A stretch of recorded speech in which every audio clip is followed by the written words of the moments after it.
안녕하세요, 글로벌토스 원서동입니다. 오늘 소개해드릴 차 지금 보고 계시는 기아 니로입니다. 2세대 모델이죠. 2016년도에 1세대 니로가 출시가 됐었습니다. 그 이후에 뭐 좋은 연비, 그 다음에 활용성 이런 것들을 통해서 니로 같은 경우는 상당히 좀 꾸준하게 인기를 얻었습니다. 지난해 12월까지만 해도 이제 바로 연식 변경 모델, 풀모델 체인지 모델이 나오기 바로 전인데도 뭐 700대 가까이 판매가 됐고요. 거기다가 그 이전에도 꾸준히 뭐 매달 한 1500대, 평균적으로 한 1500대 정도가 니로 같은 경우는 판매가 되면서 마지막 순간까지 꾸준하게 이 판매를 지속해온 모델입니다. 그 모델의 2세대 모델이 출시가 됐는데요. 2019년도에는 부분 변경 모델을 통해서 주행보조 시스템이 상당히 좀 강화된 이 새로운 모델이 출시가 되기도 했습니다. 이번 2세대 니로 같은 경우에는 기존 니로에 좀 부족하다고 여겨졌던 이 디자인 부분에 대한 강화, 그리고 디지털화, 뭐 커넥티비티 기능의 강화 이런 것들, 그리고 실내 편의 기능들이 개선이 되면서 상품성이 더욱더 좋아졌습니다. 기존에 이제 연비 좋은 크로스오버 차량이라는 이미지를 좀 벗어나서 이제 스타일까지도 좋은 차량이라는 또 하나의 장점을 좀 갖게 됐는데요. 그럼 디자인부터 어떤 변화가 있는지 한번 살펴보도록 하겠습니다. 자, 일단 전면부 디자인이 가장 큰 변화를 좀 겪고 있습니다. 기존의 니로 같은 경우에는 자칫 조금 지루하다는 느낌을 좀 많이 받기도 했었는데요. 그러한 모습들을 조금 더 젊은 감각에 맞는 모습들로 좀 많이 좀 변경이 됐습니다. 특히 이 전면부 디자인 같은 경우에 기아차는 뭐 타이거 노즈 그릴이라는 이름으로 이 전면부 디자인의 특징을 좀 규정을 하고 있는데요. 그런 것들이 기존에 보아졌던 이 타이거 노즈 디자인이 전혀 뭐 찾아볼 수 없을 만큼 전면부 디자인에 많은 변화를 겪었습니다. 그리고 헤드램프 같은 경우에는 이 아래쪽에 심장 박동의 펄스를 나타낸다고 하는 주간주행 등도 적용이 되어 있고요. 이 전면부 디자인 같은 경우에 전체적으로 이 흡사, 이 전동화 차량을 상당히 좀 의식한 듯한 모습도 보여집니다. 아래쪽에 물론 이제 공기를 흡입할 수 있는 부분이 있고, 또 안쪽에 보면 액티브 그릴 셔터가 적용이 되어 있습니다. 그래서 주행 상황에 맞게 이 안쪽 셔터가 열려서 바람을 더 빨아들이기도 하고, 또 속도를 내는 상황에서는 셔터가 닫혀서 이 공기 흐름을 좀 더 원활하게 하는 액티브 그릴 셔터도 마련되어 있고요. 그리고 이 위쪽에는 흡사 이제 전동화 차량에 많이 쓰여지는 것처럼 얇은 크기의 이 그릴을 형성한 모습도 보여지고 있고요. 이쪽에 보시면 이 3개의 홈이 있습니다. 이 부분이 엔진 쪽에 공기 흡입을 조금 더 원활하게 하기 위한 부분이라고 하는데요. 아무래도 터보 엔진 아니라 뭐 자연흡기 엔진이다 보니까 이렇게 공기 흡입을 좀 원활하게 하기 위한 부분도 좀 추가가 되어 있는 것 같습니다. 기아 로고가 정말 좀 잘 어울리는 부분도 있고요. 그리고 이 보닛 같은 경우에도 이곳에서 끝까지 이렇게 이어지는, 윈드스크린까지 쭉 이어지는 이러한 형태인 것도 상당히 좀 감각적인 디자인 요소라고 볼 수가 있겠습니다. 자, 그리고 타이어 같은 경우는 지금 이제 시승차 같은 경우는 18인치 타이어가 장착이 되어 있는데요. 타이어는 16인치와 18인치 두 개의 이 타이어를 장착을 하게 됩니다. 사실 사이즈가 작은 타이어 같은 경우에는 뭐 휠 디자인이 조금 이상한 경우가 많이 있었는데, 이번에 이 니로 같은 경우에는 16인치 휠 디자인도 좀 괜찮더라고요. 그래서 좀 연비를 중시하는 분들이라면 16인치 타이어를 장착하시는 것도 좀 괜찮을 것 같습니다. 사이드미러 같은 경우에도 방향지시등도 이렇게 펄스 형태의 방향지시등이 적용된 것도 볼 수가 있고요. 자, 측면에서의 가장 큰 특징이라면 바로 이 부분이 되겠죠. 바로 이 C필러 부분의 이 디자인 요소인데요. 옵션을 통해서 이 부분에 이제 컬러를 지금처럼 이제 부메랑 형태의 이 필러가 저해져 있는 부분입니다. 이렇게 하는 경우에 조금 더 이 측면에서 봤을 때 차량이 좀 경쾌해 보이는 모습을 가지고 있죠. 뒤쪽에 한층 더 가벼워진 듯한 느낌도 받게 되는데요. 단순하게 이제 디자인적인 요소뿐만 아니라 공력 성능을 위한 부분도 좀 더해져 있습니다. 어떤 부분이냐면요, 이쪽에 보시면 이 바람이 들어갈 수 있는 홈이 있습니다. 그냥 이렇게 플라스틱 패널이 더해져 있다면 이 부분에 바람이 들이쳤을 때 이 부분에서 공기 저항이 좀 많이 일어나겠죠. 하지만 홈이 파져 있고 여기서 들어간 공기가 이 뒤쪽으로 빠질 수 있게 되어 있기 때문에 공력 개수도 좀 낮출 수 있는 이러한 특징들을 좀 가지고 있습니다. 보통 차량의 측면에서 불어온 바람이 이 차량의 뒤쪽에서 와류를 형성하게 되거든요. 그러한 경우에는 이 차량의 뒤쪽을 잡아당기는, 차량의 연비에는 좋지 않은 이러한 현상도 있는데, 이렇게 바람을 이쪽으로 방출시킬 수 있게 되어 있어서 이쪽에 와류를 좀 억제해주는 역할도 하게 됩니다. 차량의 뒷모습 역시 많은 변화를 겪었습니다. 기존에는 이제 리어램프가 일반적인 형태의 리어램프가 좌우에 위치해 있었다면은, 지금 같은 경우에는 이 브레이크 등이 위쪽에 V자 형태로 이 C필러가 이어져 있는 형태이고요. 아래쪽에 이제 방향지시 등이 표시가 되고 있습니다. 차량의 뒤쪽에는 니로 로고와 함께, 니로 로고도 기아의 로고와 마찬가지로 차명도 이런 식으로 폰트가 바뀌었죠. 그리고 하이브리드 모델이기 때문에 HEV가 로고가 이제 추가되어 있습니다. 차량의 아랫부분에도 뭐 배기구가 아래쪽에 이렇게 위치해 있네요. 딱히 뭐 디자인적인 요소가 더해져 있지는 않습니다. 그렇게 노출되어 있는 모습을 그대로 보여주고 있고요. 그리고 루프 같은 경우에도 좀 바람의 흐름을 조금 더 원활하게 하기 위해서 이 가운데 쪽에 두 군데가 좀 파여져 있는 것도 확인을 할 수가 있습니다. 루프 위쪽에 이렇게 파여져 있죠. 이런 것들을 통해서 또 루프 쪽에서 오는 바람의 흐름도 조금 더 원활하게 할 수가 있을 것 같습니다. 하이브리드 모델이기 때문에 아무래도 이 공기역학적인 부분에서의 성능 개선 이런 것들이 디자인 요소에 좀 많이 반영이 되어 있을 것 같습니다. 이런 것들과 함께 뭐 그러한 성능적인 부분을 떠나서라도 1세대 모델의 좀 지루했던 모습들을 좀 벗어버리고 2세대 모델 같은 경우는 상당히 젊은 이미지로 바뀌었습니다. 실제로 사전계약의 고객 같은 경우에도 30대가 많기도 했지만 또 20대 분들의 선택도 상당히 좀 많이 있었다고 합니다. 그만큼 조금 더 디자인에 젊은 감각이 더 많이 녹아들었다라고 볼 수가 있겠습니다. 네, 그럼 실내 공간 한번 살펴보도록 하겠습니다. 2세대 모델로 변화한 것답게 실내 공간의 변화도 정말 크죠. 외관 디자인의 변화도 좀 괜찮았지만 저는 실내 디자인의 변화가 더 마음에 든 것 같습니다.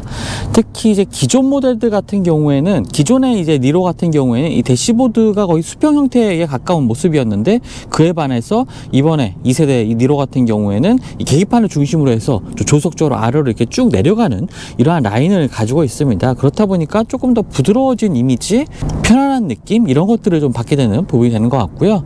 자, 한번 앉아서 실내를 한번 살펴보겠습니다. 자, 위쪽에 대시보드 같은 경우에도 부드러운 말랑말랑한 재질로 되어 있고요. 뭐 소재가 바뀐 것도 있지만 실제로 만져봤을 때 질감도 상당히 나쁘지가 않습니다. 좀 싸구려 뭐 플라스틱 느낌 이런 것이 아니라 굉장히 좀 매끄럽고 부드러운 느낌의 이런 소재 질감을 또 느낄 수 있는 점도 특징이 되는 것 같고요. 일단은 계기판 같은 경우에 풀 디지털 계기판 12.3인치 계기판이 적용이 됐습니다. 이 부분도 기존 모델과의 좀 큰 차이점이라고 볼 수가 있겠고요. 왼쪽에는 속도계, 오른쪽에는 이제 배터리 충전 게이지가 따로 표시가 되고 있습니다. 그리고 스티어링 휠 왼쪽에는 이 버튼을 눌러서 화면의 정보를 이제 바꿔볼 수가 있게 되겠고요. 뭐 타이어 공기압, 그 다음에 연비 정보들도 나오고 있습니다. 사실 짧은 거리를 좀 주행해서 지금 시승 장소까지 오긴 했는데 뭐 연비가 18로 지금 나오고 있네요. 주행 거리가 뭐 17km 정도밖에 되지 않긴 하지만 이따가 주행을 마치면서 한번 또 연비 한번 확인시켜 드리도록 하겠습니다. 그리고 배터리 충전 상태 같은 것들도 이렇게 확인할 수가 있고요. 그리고 스티어링 휠 왼쪽에는 ACC와 관련된 주행보조 시스템과 관련된 버튼들이 마련되어 있고 전체적으로 이제 디자인 자체가 많이 바뀌었죠. 기존에는 현대차의 뭐 차량들과 비슷한 유사한 형태의 이 스티어링 휠 디자인이었는데 확실히 이제 기아만의 독창적인 형태의 이 스티어링 휠 디자인이 적용이 됐습니다. 드라이브 모드 같은 경우에는 이 스티어링 휠 아래쪽에 이 드라이브 모드 변경 버튼이 있는데요. 드라이브 모드는 총 두 가지, 그러니까 에코와 스포츠 두 가지로 변경을 할 수가 있습니다. 뭐 역시나 뭐 주행 모드에 따라서 디자인이 바뀌는 것도 특징이 되겠고요. 좀 부드러운 소재의 플라스틱 소재가 좀 적용이 돼서 촉감 부분에 있어서 좀 만족스러운 것 같고요. 뭐 버튼류 같은 경우에도 상당히 각진 이미지로 깔끔하게 마감된 모습을 좀 확인할 수가 있습니다. 자, 그리고 앞쪽에 보시면 이제 헤드업 디스플레이도 적용이 되어 있는데요. 컴바이너 타입이 아니라 이렇게 매립되어 있는 형태로 되어 있기 때문에 외관상으로 봤을 때도 상당히 깔끔한 이 헤드업 디스플레이가 적용이 되어 있고요. 뭐 인포테인먼트 시스템 같은 경우에는 기존에 뭐 소개해드렸던 기아차의 인포테인먼트 시스템과 동일한 형태입니다. 자, 하지만 이 많은 분들이 조금 아쉬워하셨던 부분이 이 화면의 크기인데요. 지금 10.2인치 크기입니다. 요즘은 사실 이 인포테인먼트 시스템 터치 방식의 이 디스플레이 자체도 한 12.3인치 정도로 크기를 키우는 경우가 많이 있죠. 하지만 좀 10.2인치 크기의 모니터다 보니까 지금 보시면 크기가 그렇게 크지 않습니다. 자, 지도 화면으로 보게 되면 확실히 이 베젤이 얼마나 좀 두껍게 있는지 좀 확인을 할 수가 있죠. 그리고 계기판과 디스플레이 창 사이의 거리도 상당히 좀 크기 때문에 조금 공간적인 여유가 많이 있습니다. 그래서 조금 아쉬운 부분도 더 많이 생기는 것 같고요. 그 외에도 하이브리드 모델이기 때문에 하이브리드와 관련된 이러한 충전 정보들도 확인할 수 있는 이러한 메뉴들을 갖추고 있고요. 지금처럼 이렇게 정차한 상태에서는 엔진이 가동하면서 이 모터를 가동시키고 이 모터에서는 또 전기를 배터리에 충전시키는 이러한 것들도 하이브리드 모델만의 특징이 될 수 있을 것 같습니다. 연비 정보들도 상당히 좀 상세하게 나오고 있는 것을 볼 수가 있고요. 자, 아래쪽에는 이제 송풍구가 위치해 있는데요. 사실 기존의 이제 1세대 모델과 이 송풍구의 위치가 거의 뭐 동일하죠. 그러니까 안쪽의 구성 자체는 크게 바뀌지 않았다는 의미로 좀 볼 수가 있을 것 같습니다.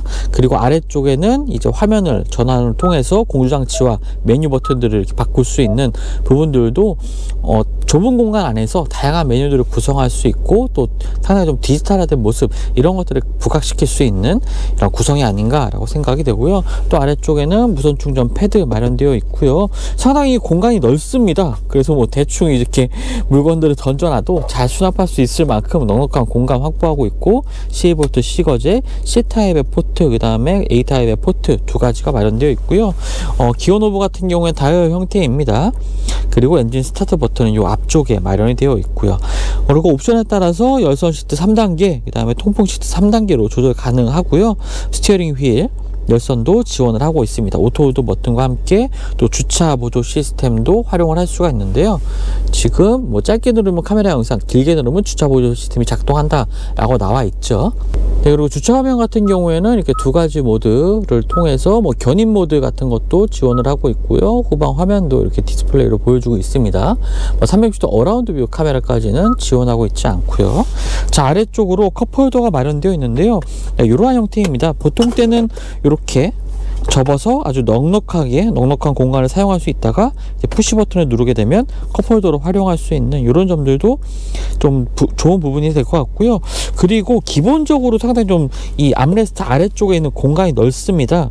그리고 이 칸막이를 떼어내게 되면은 더 긴 공간도 활용을 할 수가 있게 되겠고요. 기본적인 수납 공간도 넓긴 하지만 다양한 형태로 활용할 수 있는 점도 특징이 되는 것 같고요. 키는 이런 형태로 생겼습니다. 이제 원격 주차, 전후진이 가능한 이 버튼들도 자리 잡고 있는 키를 보시고 있고요. 네, 이런 식으로 두 개의 컵홀더 마련되어 있는 부분이 있습니다. 자, 시트 같은 경우에는 헤드레스트가 좀 앞으로 조금 나와 있는 형태의 이런 시트를 볼 수가 있는데요. 자, 그리고 조수석 같은 경우에는 컴포트 시트가 적용이 되고 있는데요. 지금 이제 이 뒤쪽에 있는 버튼을 두 번 딸깍딸깍 누르는 경우에는 지금 보시는 것처럼 이제 EV6나 아이오닉에서 봤던 이 컴포트 시트가 적용이 됩니다. 편안하게 이 조수석에서 앉아서 이동할 수 있고 또 휴식을 취할 수 있는 시트도 마련되어 있다는 점이 특징이 되는 것 같고요. 자, 위쪽에 보시면 루프 같은 경우에는 뭐 파노라믹 선루프까지 긴 2열까지 이어진 형태의 선루프는 아니고요. 그냥 1열 위쪽만 이렇게 노출되어 있는 선루프가 마련이 되어 있습니다. 기아의 커넥티드 서비스 같은 것들도 활용할 수 있는 버튼들이 이 위쪽 룸미러 뒤쪽에 위치해 있고요. 자, 이번에는 한번 2열 공간 한번 확인을 해보죠. 네, 2열 공간 확인해 보기 전에 이 차량 측면에 보면 연비가 표시되고 있습니다. 복합연비 18.8로 나와 있는데요. 일단 시승차 같은 경우는 18인치 타이어가 장착된 모델입니다. 그래서 보도자료 상에는 20.8의 연비를 갖추고 있다라는 내용도 좀 전해주고 있긴 하지만 사양에 따라서 좀 틀리고요. 16인치 타이어를 장착하는 경우에는 20.8까지 복합 연비가 높아집니다. 자, 2열 공간 같은 경우에도 역시나 니로 하면은 이 넉넉한 공간을 자랑하고 있었기 때문에 뒷좌석에서도 여유가 있죠. 특히나 이번에 2세대 모델 같은 경우에는 차량의 크기가 전체적으로 좀 커졌기 때문에 그런 것들이 이 실내 공간을 넓혀서 좀 더 여유 있는 공간을 확보하는 데 좀 사용됐다고 보셔도 되겠습니다. 무릎 공간 같은 경우에도 지금 주먹이 2개 이상 들어가는 넉넉한 공간 확보를 하고 있고요. 아래쪽에 발을 놓는 공간 역시나 좀 여유가 있습니다. 그래서 상당히 좀 좁다는 생각은 절대 들지가 않고요. 여유로운 공간 가지고 있고, 특히나 이제 차량이 커지면서 이 헤드룸 공간 같은 경우나 숄더룸 공간 이런 부분에 있어서는 굉장히 더 여유로운 공간을 좀 확보를 하게 됐습니다. 자, 시트 뒤쪽에 보시면 이제 USB 포트, C타입의 포트도 마련이 되어 있고요. 또 앞쪽에 보시면 이제 220V 콘센트도 또 따로 마련되어 있습니다. 전자기기들을 이제 충전을 할 때, 특히나 노트북 사용 같은 것을 할 때는 굉장히 유용하게 사용할 수가 있을 것 같고요. 야외에서의 쓰임새도 좋을 것 같습니다. 수납 공간은 이런 식으로 밴드로 눌리는 형태로 되어 있고요. 자, 시트 같은 경우에도 암레스트 한번 열어보면요. 특별하게 스키스루 같은 것이 있지 않은 암레스트 공간을 확인을 할 수가 있습니다. 자, 그리고 2열 시트 같은 경우에 이제 각도를 조절할 수가 있습니다. 2단계로 조절이 가능한데요. 지금 지금 요쪽 시트를 좀 가장 눕혀놓은 상태입니다. 그 상태에서 지금 완전히 세워놓은 상태의 시트와 한 간격이 요만큼 정도 차이가 나고요. 실제로 누워봤을 때 뭐 각도가 요 정도의 각도긴 하지만 실제로 누워봤을 때는 굉장히 편안하게 이동할 수 있는 여건을 마련해주고 있습니다. 헤드레스트도 3개가 마련된 성인 3명이 앉을 수 있을 만한 이 공간을 확보하고 있고요. 실제로 이 위쪽에 센터 터널 같은 경우에도 상당히 위치가 낮기 때문에 성인 3명이 앉아서도 이동할 수 있을 만한 공간을 좀 확보했다라고 보여집니다. 1세대 니로를 떠올리기 어려울 만큼 실내 공간에 있어서도 상당히 많은 변화를 겪었습니다. 특히나 좀 고급스러워진 인상, 그리고 소재의 사용감, 이런 것들이 좀 인상적이고요. 특히나 이제 디지털화된 부분을 좀 더 많이 느낄 수가 있었습니다. 거기다 차량이 커진 만큼 실내 공간의 여유도 한층 더 커진 것 같고요. 외관 디자인뿐만 아니라 실내 공간에 있어서도 상당히 좀 만족도가 높은 모습을 좀 보여주고 있습니다. 자, 적재 공간 한번 살펴보겠습니다. 전동식으로 열리는 게이트가 탑재가 되어 있고요. 자, 적재 공간 자체도 차량의 크기가 커지면서 기존보다 15리터가 더 늘어났습니다. 좀 더 여유가 생겼죠. 그리고 이 수납 공간 아래쪽 활용도도 굉장히 좋습니다. 그리고 이 플로어 같은 경우에 잡아당겨서 조금 더 아래쪽으로 내릴 수도 있습니다. 근데 이렇게 내리는 경우에는 더 낮은 구역까지 이제 적재 공간을 확보를 할 수 있기 때문에 더 많은 짐을 실을 수가 있겠죠. 자, 지금은 2열 시트까지 모두 다 접은 상태입니다. 2열 시트는 이제 4대6 비율로 접히는 이 폴딩이 가능한 시트이고요. 이것을 모두 접었을 때는 지금처럼 상당히 좀 평탄화가 잘 된 이 실내 공간, 적재 공간을 확보를 하고 있습니다. 제 키가 170인데요. 지금 누워봤을 때도 지금 조수석에 머리가 딱 닿을 만한 공간까지 확보를 하고 있습니다. 그래서 1열 시트를 최대한 앞으로 당기고 이 공간을, 아래쪽 공간을 좀 메꿔서 사용한다면 뭐 차박하기에도 충분히 활용할 만한 이 평탄화가 잘 된 이 적재 공간이라는 점을 확인할 수가 있겠고요. 키가 뭐 180되는 분들도 충분히 뭐 차박을 즐기기에 공간에 있어서는 여유가 있을 것 같습니다. 네, 그럼 지금부터 2세대 기아 니로의 주행 성능 한번 알아보도록 하겠습니다. 자, 시동부터 켜면서 한번 시작을 해보죠. 스타트 버튼은 이쪽에 있고요. 역시나 하이브리드 모델이고 지금 시동을 걸게 되면 EV 모드라는 것이 이제 계기판에 이제 표시가 됩니다. 이때는 가속 페달을 좀 깊게 밟지 않고 살살 밟게 되면은 전기 모터의 힘만으로 주행을 시작하게 되는 거죠. 네, 이런 식으로 주행을 한번 시작을 해보겠습니다. 이렇기 때문에 뭐 조용하게 출발 시작할 수 있고요. 또 거기다가 전기 모터의 힘이 또 주행 중에도 또 더해지는 부분이 있기 때문에 출력 부분에 있어서의 향상도 기대해 볼 수가 있겠죠. 사실 서스펜션 세팅 자체가 뭐 그렇게 뭐 지나치게 단단한 편은 아닙니다. 비교적 무른 세팅으로 되어 있지만요. 그렇다고 뭐 출렁거리는 스타일까지는 아닙니다. 하지만 이 댐핑 스트로크, 이 서스펜션 댐핑 스트로크 자체가 조금 긴 편이긴 합니다. 그래서 노면의 요철을 지날 때 약간 위아래의 움직임이 느껴지는 부분도 있긴 합니다.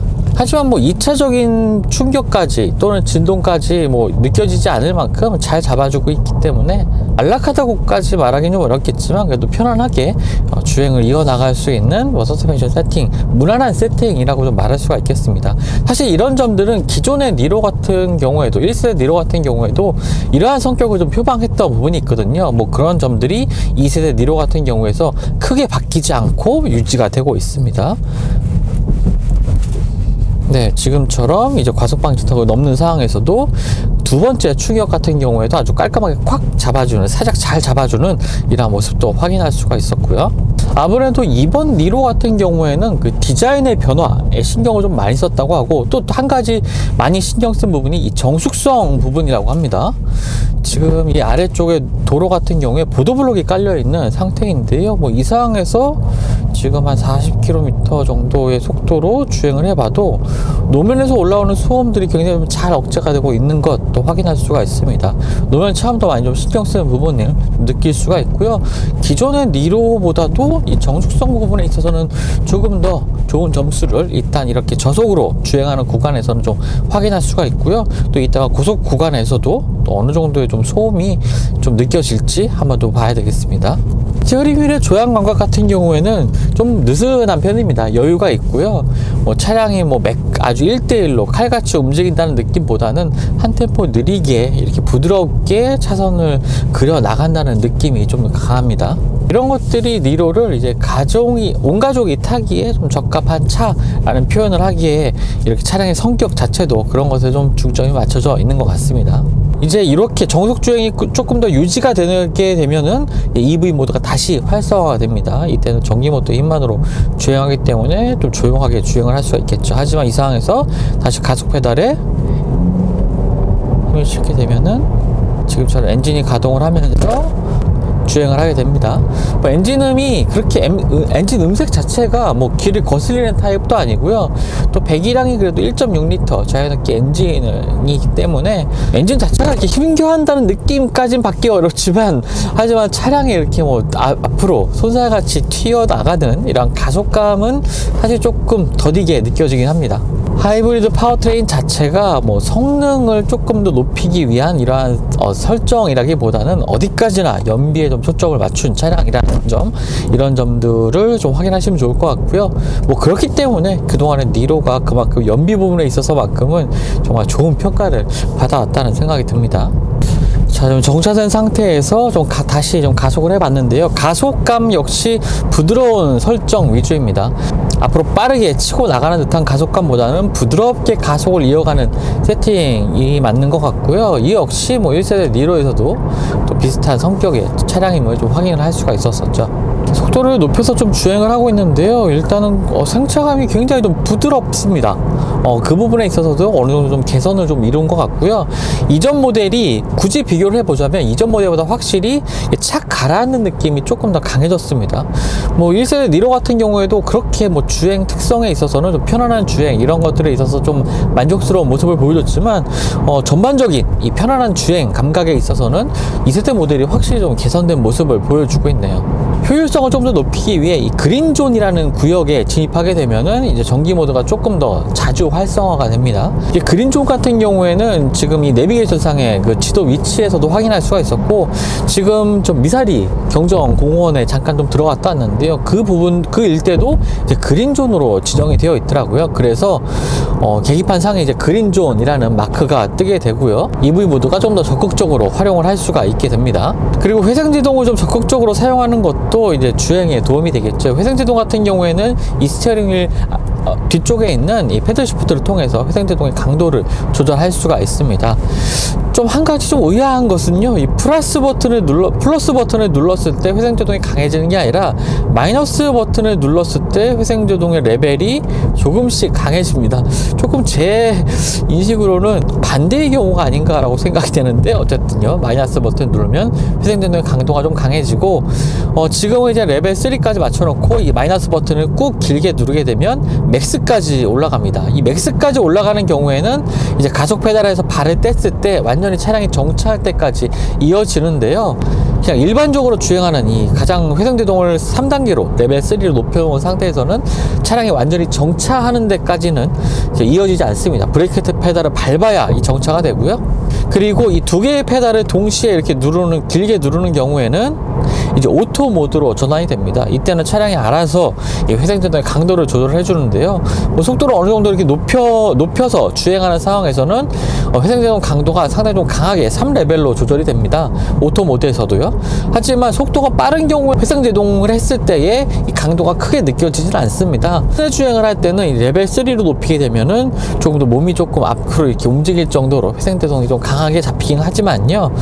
하지만 이 현대기아차의 회생제동 레벨 3단계까지 맞춰놓은 상태에서도 뭐 다른 주소들의 이 회생제동을 강하게 맞춰놓은 상태보다는 조금 더 약하게 적용이 됩니다. 사실 회생제동 강도가 높다면 뭐 회수되는 전력량이 좀 커지긴 하겠지만 운전자가 좀 멀미를 느낄 정도로 좀 강하게 잡히는 경우가 있거든요. 하지만 현대기아차의 회생제동 시스템 같은 경우에는 강도를 높여도 뭐 그렇게 멀미가 심하게 날 정도라든지 아니면 몸이 앞뒤로 움직일 정도로 강하게 잡혀있는 설정은 아닙니다. 이런 것들이 아무래도 운전자라든지 동승자를 고려한 설정이라고 보시면 되겠고요.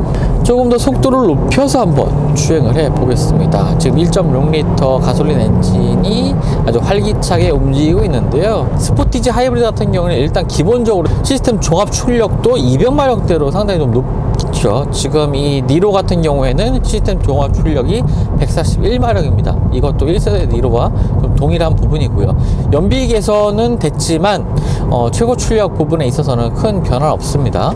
그리고 스포티지 하이브리드 같은 경우에는 스포티지 하이브리드 같은 경우에 차량의 크기도 전체적으로 굉장히 많이 커졌습니다.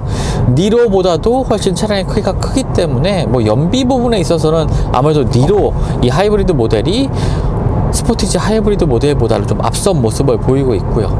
그러니까 뭐 성능 부분에 있어서 좀 더 중시하는 분들이라면 스포티지 하이브리드도 좋은 선택이 되겠지만, 이 연비를 중시하는 분들이라면 아무래도 이 니로 하이브리드를 따라갈 SUV 모델이 국내에서는 없지 않을까 생각도 듭니다. 차량의 가격 같은 경우에는 시그니처, 지금 시승하고 있는 차량 같은 경우에 시그니처의 풀옵션 사양이라고 보시면 되겠고요. 뭐 이렇게 옵션을 여러 가지를 넣게 되는 경우에는 차량 가격이 4천만 원대 가까이 오르게 됩니다. 기존에 이제 니로보다도 차량의 가격이 꽤 많이 비싸졌죠. 뭐 한 200~400만 원 가까이 차량의 가격이 좀 오르긴 했는데, 하지만 기존의 모델과는 달리 주행 보조 시스템이라든지 뭐 차량의 편의 기능들이 대거 개선이 됐고, 디자인의 변화, 그리고 소재 부분에 있어서의 실내 소재 부분에 있어서의 변화도 있었기 때문에 어느 정도 좀 아무래도 뭐 사전 계약에서도 시그니처 트림이 많이 선택이 됐다고 하는데, 저도 뭐 개인적으로 니로 이 하이브리드 모델을 선택을 한다면은 그냥 이 시그니처 트림에 하이테크 옵션과 뭐 컴포트 옵션 한 두 가지 정도를 추가를 해서 구매를 해서 한 3,500만 원 정도의 가격에 좀 맞춰서 구매를 하지 않을까라는 생각이 들기도 합니다. 사실 좀 개인적인 얘기긴 한데, 올해 사실 이 니로 하이브리드로 차량을 한번 바꿔볼까 라고 좀 고민을 했었거든요.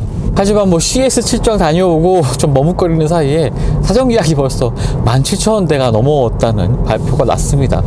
정말 대단한 인기라고 생각이 되고요. 뭐 그동안 쌓아왔던 니로의 좋은 평가가 2세대 모델까지도 좀 이어져 오고 있는 것 같습니다. 지금 차량을 구매한다면 뭐 거의 1년 이상 아마 기다려야 되지 않을까라는 좀 걱정도 되긴 하는데요. 그렇다 보니까 일단 저도 이 시승 현장에 오면서 일단 한번 시승을 해보고 생각을 해보자 라는 마음으로 왔습니다.